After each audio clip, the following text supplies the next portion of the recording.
bol de semoule extra fine, un bol de farine. Ici, j'ai mis une cuillère à soupe de levure boulangère avec une cuillère à soupe de miel. Et j'ai mis de l'eau tiède. Il faudra aussi une cuillère à café de sel, une cuillère à soupe d'huile d'olive. Donc, je mets ma semoule, la farine, je mets le sel, l'huile.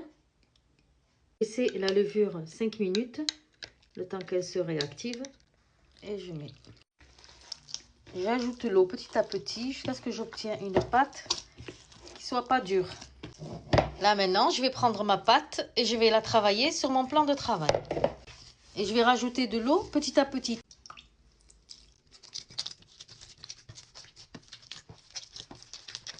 Vous pouvez vous servir de votre pétrin, hein. On obtient une pâte comme ça, elle est collante. Là, je vais la badigeonner d'huile. Moi, j'ai pétri à peu près 10 minutes. La pâte, elle m'a pris 330 ml d'eau. Je vais la laisser doubler de volume. Je viens mettre ici un tissu sur lequel je mets un peu de semoule. Et je vais diviser la pâte en deux. Et vous voyez, si vous voulez des gros pains ou des petits pains, vous divisez en deux, en trois. Je crois que je vais le diviser en trois. Donc, j'essaie de former une boule. Je la prends et je la mets sur la semoule. Donc, je fais en sorte que la semoule ne rentre pas à l'intérieur. Là, je peux la retourner comme ça. Il faut qu'elle soit bien avec la semoule de partout parce que la pâte, elle colle. Là, vous prenez du papier cuisson. La pâte, elle est molle. Si vous n'avez pas l'habitude, vous n'arriverez pas à la porter pour la faire cuire. Ça, c'est une façon de faire pour vous aider. Ma petite dame, vous prenez comme ça, ma petite dame, un peu de semoule là-dedans. Et vous prenez votre boule, votre pâte, et vous la mettez là. Je vais la laisser reposer 5 minutes. Et les deux autres, je vais les étaler là sur mon tissu.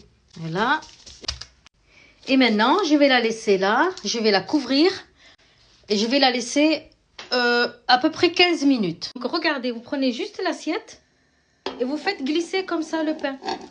Avec l'assiette. Enfin, vous enlevez l'assiette. Donc, le feu, la poêle, elle est chaude. Et là, je vais le laisser à feu moyen. Voilà, même pas en 2 minutes, quoi. Regardez. Regarde. Je peux l'enlever facilement. Voilà. Et là, on va pouvoir retourner le pain. Et le pain, on vient de temps en temps le bouger. Voilà. Alors, mon pain, je le porte comme ça. Et je le mets. Là, je l'ai retourné. Et là, pour faire dorer les bords, vous mettez un tout petit peu d'huile sur le tagine et vous tournez. Non seulement ils vont vite dorer, mais ils auront un bon goût. Bien doré, même sur les côtés. Alors, voilà. Voilà,